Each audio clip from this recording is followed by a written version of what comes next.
Assalamualaikum Sobat Football United. Kembali lagi ke meja ini. Terima kasih Sobat Football United segala ucapannya dan lain-lain juga. Ada yang sempat ketemu, ada yang tidak. Tapi semoga semuanya sehat-sehat selalu, sehat-sehat sekeluarga. Ya, kembali lagi. Gue akan membahas beberapa informasi yang ingin gue bahas. Pertama mungkin dari Bruno Fernandes dulu ya. Bruno Fernandes, di mana Bruno Fernandes ini menjadi PFA Player of the Year Award. Jadi dia ini dipilih oleh sesama pemain profesional sepak bola menjadi pemain yang terbaik. Ini jelas sangat istimewa. Saya dipilih oleh mereka yang selalu menjadi lawan saya di lapangan sepak bola setiap pekannya, dan dipilih oleh mereka atau mungkin sebagian besar dari mereka. Itu sangat istimewa dari segi angka ketika Anda memecahkan rekor assist yang telah Anda miliki selama bertahun-tahun. Orang-orang akan membicarakannya sebagai musim yang lebih baik. Sejujurnya saya pikir ini adalah salah satu musim terbaik saya di klub. Secara individu saya pikir saya menjalani musim yang luar biasa dan membantu tim untuk kembali ke Champions League. Dan itulah tujuan kami di awal musim lalu, kurang lebih seperti itu. Jadi memang Bruno Fernandes ini menurut gua semakin sebenarnya tanpa gelar ini pun juga Bruno itu menurut gua memang pemain penting bagi Manchester United, sangat penting bagi Manchester United. Dan memang sayangnya begitu ya, gelar individu dari Bruno Fernandes ini belum bisa menular ke Manchester United. Artinya Manchester United bersama dengan Bruno Fernandes ini belum memenangi trofi-trofi besar. Dan terkait dengan memenangi trofi besar itu menurut gue, ya itu bukan hanya tanggung jawab Bruno Fernandes ya. Karena ada banyak komponen di sebuah klub ketika berhasil menjadi juara di sebuah kompetisi. Dan itu bukan hanya terkait dengan satu atau dua komponen di klub, termasuk juga pemain atau bahkan pelatih. Ada manajemen yang juga, kalau kita lihat misalnya klub-klub yang merajai atau bukan merajai, katakanlah memenangi kompetisi di Premier League ataupun juga di Eropa apalagi ya, mereka memiliki sebuah kelengkapan yang bagus. Bukan hanya pemain saja ataupun manajer atau head coach saja ya, tapi juga sporting director, tapi juga presiden klub ataupun owner, chairman klub yang dengan visi yang jelas, dengan keputusan-keputusan yang tepat juga yang diambil. Walaupun terkadang tidak langsung membuahkan hasil, tapi ada konsistensi yang juga diambil menurut gua yang terjadi di sebuah klub, sehingga akhirnya mungkin belum pada musim pertama, kedua, tapi mungkin pada musim ketiga dan selanjutnya. Sementara kalau kita lihat di Manchester United sendiri, ya manajemen baru saja berganti. Dan kalau kita melihat baik itu di manajemen lama ataupun di manajemen baru, konsistensi dari keputusan yang dibuat itu kan berubah-ubah.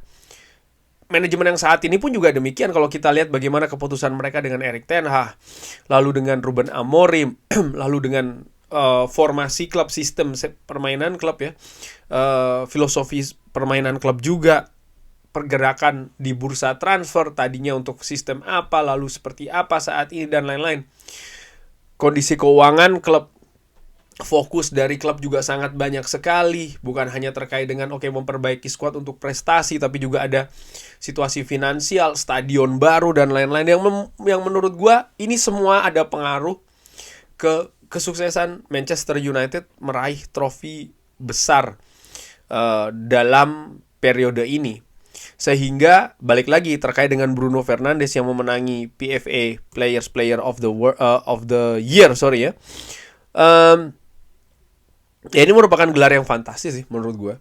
Seorang pemain Manchester United bisa meraih gelar ini, artinya diakui oleh pemain-pemain profesional yang lainnya ya, bahwa dia memang memiliki kapasitas kualitas yang luar biasa di musim ini dalam situasi klub yang menurut gue masih belum bisa dikata stabil. Dan lalu dengan menangnya Bruno mendapati gelar ini, bagaimana peran Bruno musim ini? Menurut gue peran musim ini masih akan sangat penting ya. Kapten dari Manchester United ini akan masih vital bagi Manchester United, seperti yang dia selalu lakukan dalam beberapa musim terakhir, gue pikir masih akan sangat penting banget nih Bruno Fernandes untuk Manchester United musim ini. Oke, gue sekarang akan bergerak ke Carlos Baleba. Pemain ini akan sebelumnya sudah here we go, dan sudah diresmikan juga, sudah resmi sebagai pemain Manchester United, dan dia akan mendapatkan nomor punggung 20. Nah, ini juga menarik ya, bagaimana salah satu pemain besar Manchester United dengan nomor punggung 20.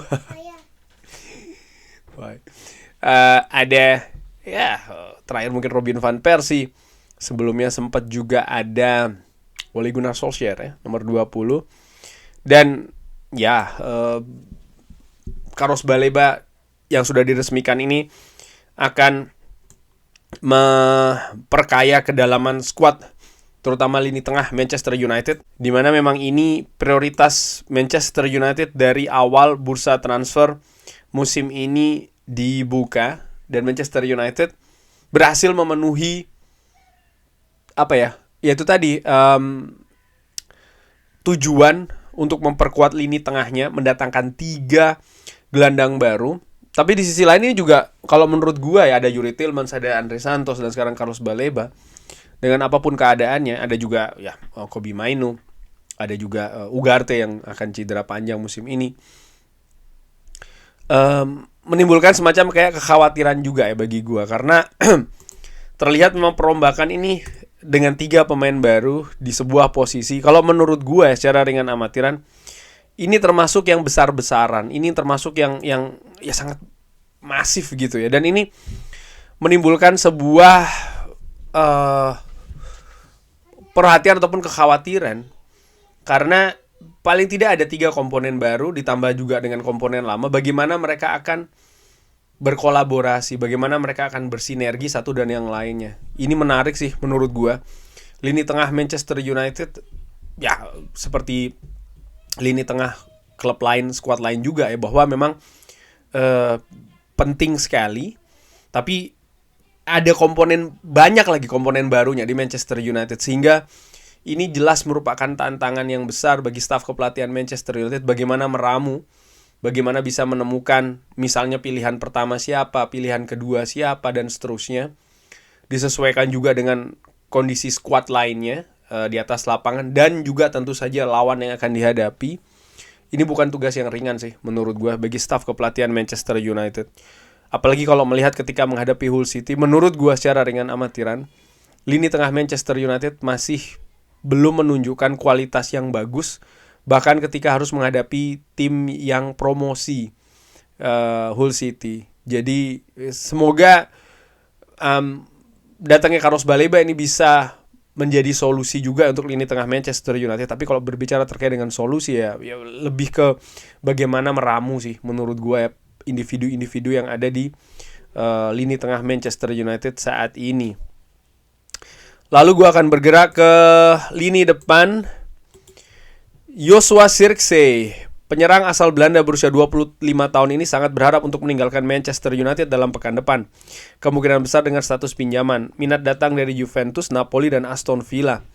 Posisi nomor 10 favoritnya ditempati oleh Bruno Fernandes sehingga membatasi peluangnya. Ia tetap populer di ruang ganti tetapi menginginkan menit bermain reguler di tim utama. Ya, menurut gua Joshua Zirkzee kalau memang keinginannya untuk mendapatkan menit bermain yang tinggi di Manchester United akan sulit untuk terwujud ya.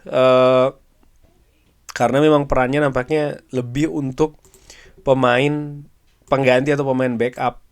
Lowry Whitwell ini juga memberikan pendapatnya. Saya rasa dia bukan tipe pemain yang akan menuntut untuk menjadi starter. Bisa jadi hanya pinjaman jika Zirkzee pergi. Saya tidak merasa mereka akan melakukan sesuatu yang signifikan di posisi tersebut. Ini terkait dengan apakah Manchester United akan mendatangkan striker baru kalau Joshua Zirkzee cabut. Menurut Lowry Whitwell masih belum pasti ya, walaupun di kabar sebelumnya ini juga ada hal yang menarik, bagaimana Jean-Philippe Mateta dikabarkan oleh Alex Krug ini ditawarkan ke Manchester United melalui pihak tengah ya. Jean-Philippe Mateta, pemain yang memperkuat Crystal Palace yang sempat hampir ke AC Milan musim lalu. Walaupun akhirnya gagal karena tidak lolos medis, kok kabarnya seperti itu. Dan kalau gua artinya melihat ya bahwa Jean-Philippe Mateta 29 tahun, punya kemampuan yang bagus dalam mencetak gol, fisiknya juga menurut gua bagus sesuai dengan Premier League. Kontraknya sendiri akan berakhir musim panas tahun 2027. Jadi kalau Crystal Palace ingin mendapatkan uang dari Mateta ya harus dilepas di musim panas kali ini, bursa transfer kali ini. Valuasinya ada di angka 30 juta euro.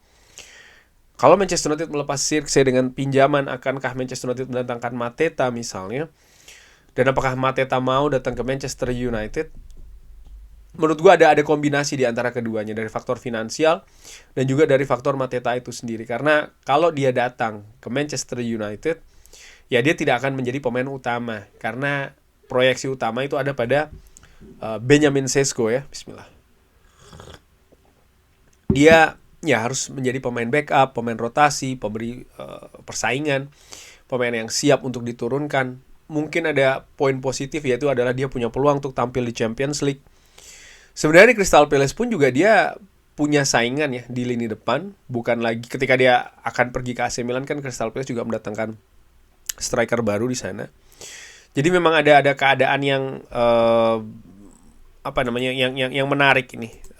Tapi apakah kabar ini memang betul-betul akurat atau seperti apa, itu yang belum gue dapatkan.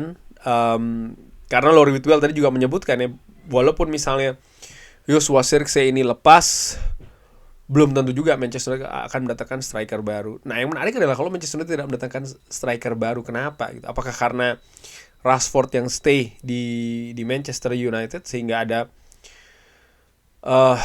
ada pengeluaran besar juga ya dari sisi operasional. Kita tahu gaji dari Rashford seperti apa, dan ini ada pengaruhnya untuk kemampuan Manchester United mendatangkan pemain baru. Atau kalau melihat juga Michael Carrick yang misalnya sempat memasang Cunha ataupun Bumo yang bisa juga dipasangkan di ujung tombak sebagai striker, sehingga mungkin, dan Manchester United juga punya banyak nama penyerang, terutama penyerang sayap, sehingga misalnya kalau Cunha maju ke depan, ada Rashford di kiri, kalau Bumo ditempatkan di depan, ada Ahmad yang bisa ditemainkan di kanan, sehingga mungkin Manchester United ataupun manajemen Manchester United menilai ya, kalau tidak ada pemain yang bagus sesuai dengan kriteria Manchester United, baik itu secara teknis maupun juga secara finansial, jadi Manchester United tidak perlu mendatangkan pemain baru. Bisa jadi juga seperti itu. Walaupun kalau gue melihat ya, profil dari Mateta nih menarik untuk kalau Manchester United bisa datangkan ke Old Trafford. Kurang lebih seperti itu. Ngopi dulu. Bagaimana menurut Sobat Football United? Jangan lupa like, sholat, dan juga subscribe. Wassalamualaikum warahmatullahi wabarakatuh. Thank you. Bismillah.